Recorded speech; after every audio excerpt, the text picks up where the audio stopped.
Joining me now is Nationals MP Barnaby Joyce. Barnaby, great to have you on the program.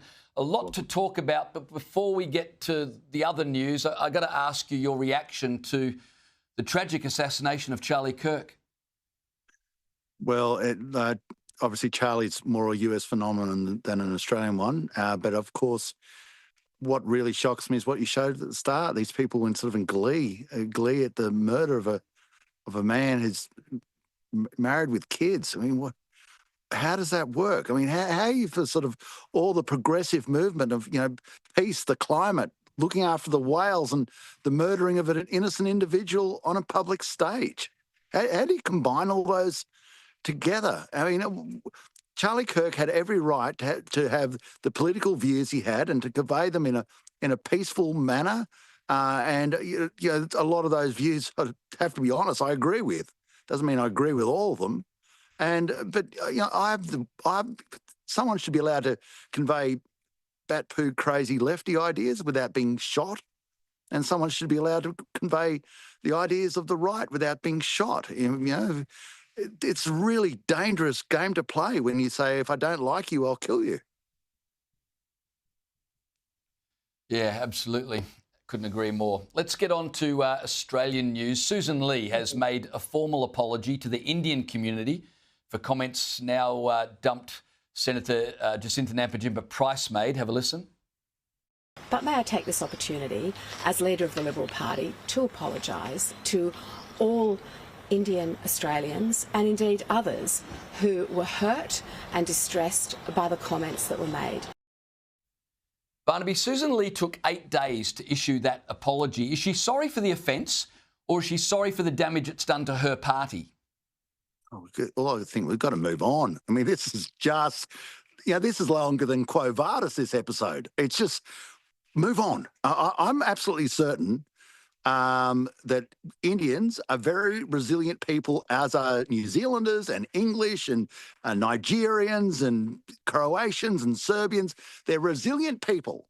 And I don't think they're all sort of crying in their porridge and prostrating themselves on beds of nails by reason of the comments of Senator Price. Look, Senator Price has said they're clumsy and, they should have been apologised to right at the very start and wipe this thing out. But now it just goes on and on and on.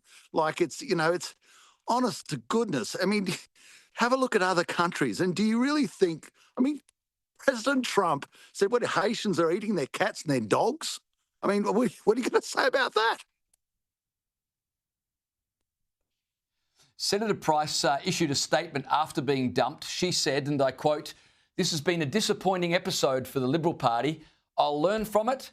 Others will learn from it too." So I want to ask you, Barnaby, what are the lessons here for Senator Price and second for the Liberal Party? Look, in politics, we all make mistakes. God, I could write a book on them. I'll probably make, and I've got a lot more mistakes to make, so I look forward to them. But, you deal with it and move on. And everybody else should move on too, because otherwise, just like we're doing right now, I have got much bigger problems about where I was today, which is Lower Creek, and they're going to stop using timber from there and turn it into a koala park. Now, I've got a big problem with that. I've got a vastly bigger problem with that. They've got problems with the intermittent power they're going to put all over the countryside here. They've got problems with pensioners who can't afford their power bills, cost of living going through the roof, and China breathing down our neck. I've got lots of things to worry about rather than what someone said a week ago, which really is just a nuance of what they possibly should have said in any case. Good advice. I hope the Liberals take it on board. All right, I want to talk about the Prime Minister because God knows the opposition aren't. They're talking about themselves.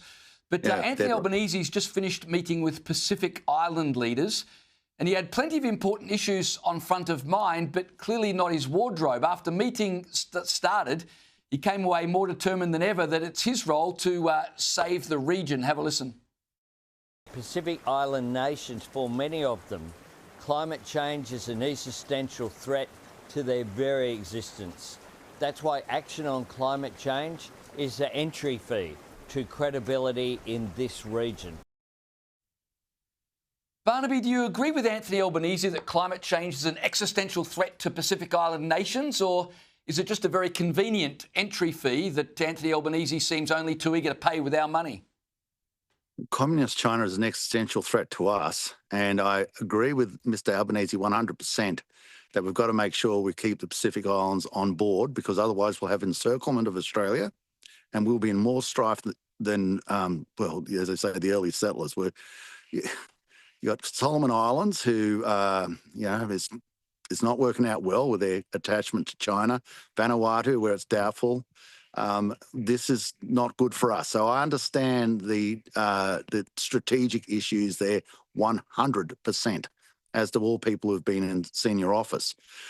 As far as us being able to change the climate, no, we can't. Sorry about that. That is a question that goes to a much higher salary level than what we have here. We are not making any difference to the climate whatsoever, nor is there any prospect that Australia is going to make any difference to the climate whatsoever. But we can make ourselves weak. We can put ourselves out of business, which we are doing. We seem to be relishing the job of closing down our plastics industry down to 2 oil refineries, putting our steel industry on its knees, putting our aluminium industry on its knees, record insolvencies in small business, power prices through the roof, cost of living out of control, and our countryside wrecked with intermittent power precincts, swindle factories, for which the greatest beneficiaries will not be the Pacific Islanders, but be domestic billionaires and international companies such as Petros, one of the biggest polluters in the world, and BP. It's completely insane. And no, we are going to have no effect on the climate whatsoever. Barnaby Joyce, I appreciate your time this evening. Thank you. Well,